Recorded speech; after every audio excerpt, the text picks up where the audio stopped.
We're joined by Joseph Riegel, an associate professor of communication studies at Northeastern University and author of the new book, Hacking Life, Systematized Living and Its Discontents. In this clip, we'll put a neat little bow on our conversation by getting a summary of how Professor Riegel actually categorizes life hacks and where people sometimes end up once their lives are fully optimized. Well, in each chapter of my book, I have, for instance, productivity, time, health, relationships, and even hacking meaning, trying to make sense of things when you really realize that even if you hack your productivity and you get rid of all of your clutter and you optimize your relationships, we still face loss and suffering. And so how do you deal with that even? And of course, these people have a very particular ethos. I call it the hacker ethos, very experimental, systematizing, individualistic, and optimizing. And they approach everything in life, including the hacking of meaning. So that could be things like taking things from Stoicism, or mindfulness practices and meditation have been really big amongst the creative class and especially among programmers. So I think everyone's always wanted to learn how to be a better person or be better at certain things in life. When did we go from self-help, though, to life hacking? Like, what's the difference between a self-help book and a life hack? Well, life hacking is definitely a type of self-help. The thing that's interesting about life hacking is that it spans the trivial, from like how to optimally tie your shoes or fold your t-shirts, like I fold my t-shirts using this Japanese hack.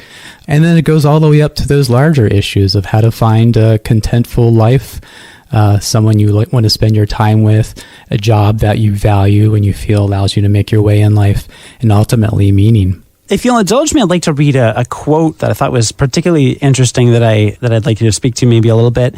You wrote that as you move through chapters in the book, it's following life hackers from one insight to the other.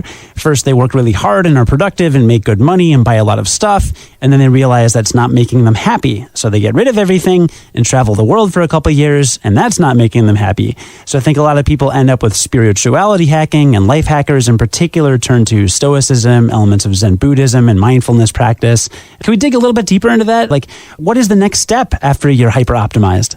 I think the next step is to realize that life has unavoidable aspects of suffering to it.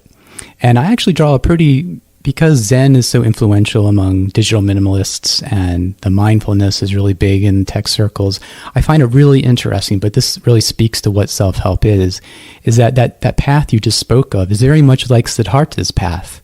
The original, historical Buddha, if there is one.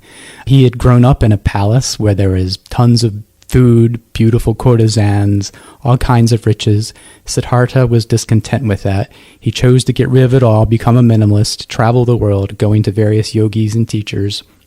He became really, really ascetic, fasted, much like Jack Dorsey at Twitter apparently appears to be doing quite a lot, nearly starved himself. Was found by a young girl who gave him some rice milk, and then he decided, you know what, I'm going to pursue the middle path. And that's what self-help really is. There are dozens of insights, really profound bits of wisdom out there that we've known for hundreds, thousands of years. And self-help is taking those insights and putting them in terms that the current generation can understand. So that's why life hacking really is self-help. It's taking insights that have really been out there for eons and putting them in terms that people, or at least geeky people for the life hackers out there, can best understand and appreciate. Very interesting. So you're saying that an optimized life does not necessarily make a good life. These are going to take different approaches to the way that we spend our time. No, I think the optimized life can often be suboptimal. Wow.